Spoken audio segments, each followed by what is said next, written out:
সে দৌড়াচ্ছে দৌড়াচ্ছে দৌড়াচ্ছে, পুলিশ গুলি তাক করছে তার দিকে, কিন্তু সে কী করলো, দৌড়াতে দৌড়াতে একটা ইটের মধ্যে বেজে পড়ে গেছে সামনের দিকে।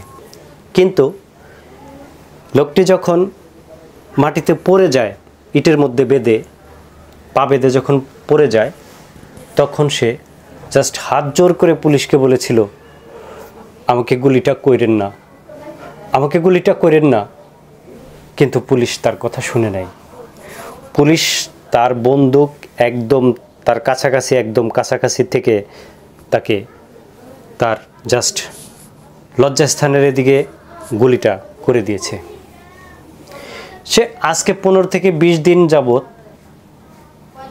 সে কাতরাচ্ছে হসপিটালে।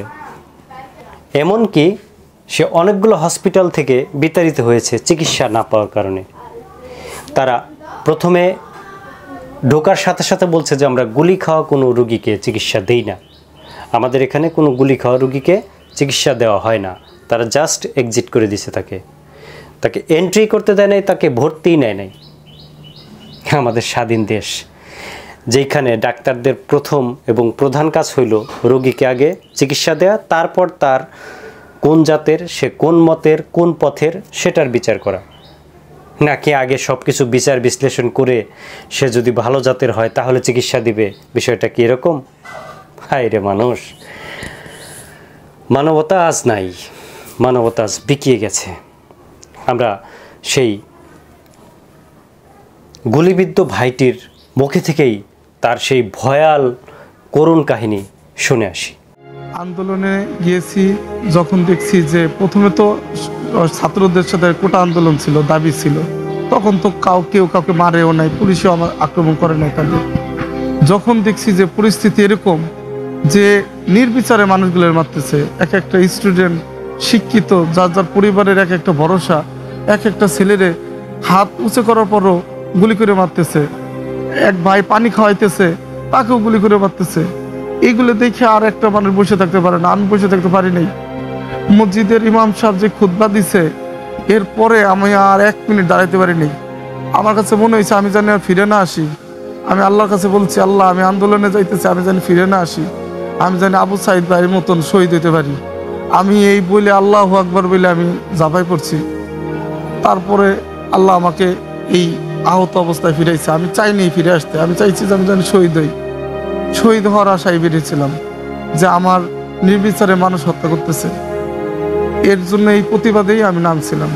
আমি শুক্রবারের দিন 19 তারিখ জুমার নামাজ শেষে আন্দোলনে যোগ দেই।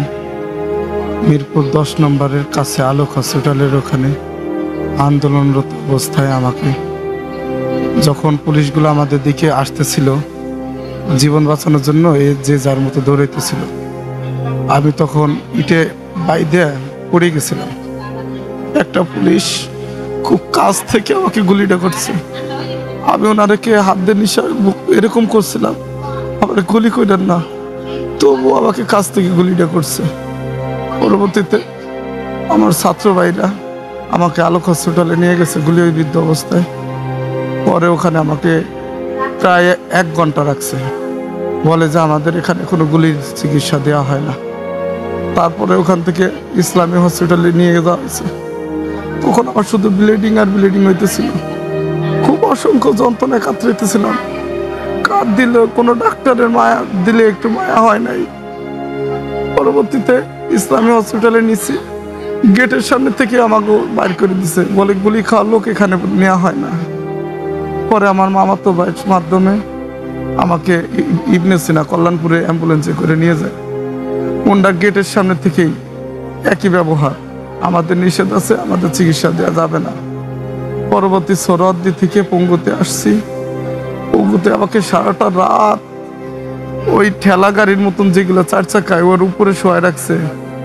আমার আব্বু যাই পায়ে ধরে হাতে ধরে বলছে যে আমাদের একটু আগে সিরিয়াল দ্বারা, আমার ছেলেটার অবস্থা খুবই খারাপ। আমার আব্বার সাথে খুব খারাপ ব্যবহার করছে, মারতে যায়, বলে যে আপনাদের চিকিৎসা দিব, এটাই তো অনেক কিছু, আপনাদের কোনো আমরা কোনো কিছু করতে পারবো না আপনাদের জন্য, বেশি কথা বললে রুগী নিয়ে প্রাইভেটে চলে যান। পরবর্তীতে সারা রাত থাকার পরে ফজরের পর আমাকে ওটি নামে একটা জায়গায় নিয়ে যায়, খোলামেলা। নেওয়ার পরে আমার এই ক্ষত স্থানের ভিতর দিয়ে আঙ্গুল ঢুকাইয়া তারপরে আমাকে দেখে যে গুলি আছে কিনা। আমার একটা চিৎকারে আমার আল্লাহর আরশের কাছে আমি সমস্ত কিছু আমার আল্লাহর কাছে জমা দিছি, যে আমাকে ওরা কত কষ্ট দিছে। পরে বলে যে না, গুলি নাই, গুলির ভিতরে অনেক দূরে বের করা যাবে না। আমাকে বেডে নিয়ে নাম কাটে দিয়ে সাধারণ একটা পটি লাগাই দিয়ে আমাকে ছেড়ে দিছে। বলে যে আপনাকে যেখানে খুশি সেখানে চিকিৎসা করেন, আমরা আর পারবো না। পরবর্তীতে টমাতে নিয়ে গেছে আমাকে, টমাতে গোপনীয়ভাবে আমাকে চিকিৎসা করছে। ওনারা অনেক কষ্ট করে আমাকে ওটিতে নিছে। যখন আমার গুলির অবস্থান দেখছে অনেক গভীরে লজ্জা স্থানের মুখে, ওনারা বলছে যে আমাদের পক্ষে সম্ভব না।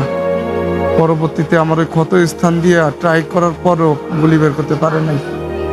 পরবর্তীতে টমাতে কিছুদিন থাকলাম। পরবর্তীতে শুনি যে পুলিশে আমাদেরকে খুঁজতেছে যারা গুলিবিদ্ধ। পরবর্তীতে রাতের আধারে আমার বাবা আমাকে অ্যাম্বুলেন্সে করে আমাদের গ্রামের বাড়িতে নিয়ে গেছে। অসংখ্য কষ্টের সময়গুলো পার করছি। আমার চোখে আর পানি নাই। প্রতি রাতে কাঁদতে কাঁদতে প্রতিটা মুহূর্ত আমার এখন এই পা পুরোটা অবশ, ব্যথা, যন্ত্রণা, আমি আর কিচ্ছু বলতে পারি না। এই চোখের পানি ফুরেই গেছে, শেষ হয়ে গেছে। আমরা দেশের জন্য, সমাজের জন্য, ছাত্রদের জন্য, সব মানুষের জন্য আমরা রক্তাক্ত হইলাম, আর আমাদের অবহেলিত করলো। আমাদের কোনো চিকিৎসায় দেবে না। আমরা দেশ বিরোধী, আমরা সরকার বিরোধী। পরবর্তীতে আমাদের এলাকায় হসপিটাল আছে সাউদান ফরিদপুরে, ওখান থেকে ট্রিটমেন্ট নেওয়ার পরে আমার অবস্থা যখন অবনতি হয়, পরবর্তীতে আমাকে আবার এই ঢাকা মেডিকেলে ভর্তি করে। এখানে ডাক্তারে বলতেছে যে আমরা কতটুকু করতে পারবো জানি না, তবে গুলি বের করা সম্ভব না। আপনার পা কতটুকু ফিরবে অনিশ্চিত, তবে আমরা চেষ্টা করব। এই আমার অনিশ্চিত জীবন নিয়ে আমি এখন ভুগতেছি। আমার পরিবারে আমি একমাত্র উপার্জনকারী। আমার বাবা 2 বারের স্ট্রোকের রোগী। এখন তারা আমার জীবন নিয়ে খুবই চিন্তায়, মানে আমি চলতে পারি না। আমার পরিবারের খুব খারাপ অবস্থা। আমার জন্য আপনারা সবাই দোয়া করবেন। আর আমরা যে অবহেলিত হয়েছি, চিকিৎসা না পাইয়া দুয়ারে দুয়ারে ঘুরছি, এর জন্য সঠিক বিচারটা হয়। আমাদের কোনো চিকিৎসা দেওয়া হয় নাই। এখন পর্যন্ত আমি গুলিবিদ্ধ অবস্থায় বেডে পড়ে আছি। আর 27টা দিন আমি কষ্টে কাতরাইতেছি। আমার একটা কষ্ট, ব্যথা, যন্ত্রণা, এটা সুস্থ মানুষ যদি 1 মিনিট বুঝতো, সে সুস্থ থাকতো না। সব কষ্ট আমার আল্লাহর কাছে জমা রাখছি। তুমি আর কারো কাছে বললে কোনো কিছু হবে না। আমি আমার আল্লাহর কাছে বলছি, আল্লাহ, আমাদের পর্যায়ে নির্যাতন করা হয়েছে, আমাদেরকে যেভাবে গুলি করা হয়েছে, এই বিচার আমি তোমার কাছে দিলাম। আমি অনেক কষ্টে, অনেক সংকটে আছি, আর্থিক অনটনে ভুগতেছি। আমার বোন জানে আমার সমস্ত খরচ চালাইতেছে। আপনারা সবাই দোয়া করবেন আমি যেন আবার আমার 2 পায়ে দাঁড়াইতে পারি, আমার জন্য আমার পরিবারের পাশে আমি দাঁড়াইতে পারি। আমার জন্য সবাই দোয়া করবেন। আমি টয়লেট করতে পারি না, প্রচণ্ড প্রস্রাবের রাস্তা, অনেক কষ্ট হয়। একটা রাত আমি ঘুমাইতে পারি না, আমার খুব কষ্ট হয়। আমি বইলে বোঝাইতে পারবো না আমার কষ্ট। আমি এই অবস্থায় এখনো করে আছি। এখন আমার জন্য সুচিকিৎসা হয়, আমি যেন আবার কর্মে ফিরে যেতে পারি, এই ব্যবস্থাটা আপনারা একটু দেখেন। আর আমাদের কষ্টগুলো আপনারা একটু প্রচার করে দিয়ে। আমরা ভালো নাই, আমরা অনেক কষ্টে আছি। আমার নাম মোহাম্মদ সুজন মোল্লা। আমি পেশায় একজন প্রাইভেট কার ড্রাইভার। আমি মিরপুর 12 নম্বরে থাকতাম। আমার অর্থে আমার পরিবার চলত, আমার মা বাবা, আমার 2টা বাচ্চা, আমার ওয়াইফ। এখন আমি পরিবারের একজন উপার্জনকারী। আমি অসুস্থ থাকার কারণে আমার পরিবারটাই একদম ভেঙে পড়ছে। আমার এখন এই অবস্থা, আমি নিজে পায়ে চলতেও পারি না, নিজেও খাইতে পারি না, আরেকজনের সাহায্য নিয়ে চলা লাগে। আপনারা এতটুকুই সবার কাছে প্রচার করবেন, আমাদের লাইফটা যেন এরকম হয়, আমাদের যেন হুইল চেয়ারে করে 12 দুয়ারে দুয়ারে ভিক্ষা করে না খাইতে হয়। আমাদের যে এখন অবস্থা, আমার জীবন নিয়ে আমি খুব চিন্তার ভিতরে আছি যে আমি কিভাবে চলবো, আমার পরিবার কিভাবে চালাবো। দেশবাসীর কাছে আমার একটাই আহ্বান, একটাই অনুরোধ, আমাদের পাশে থাকবেন।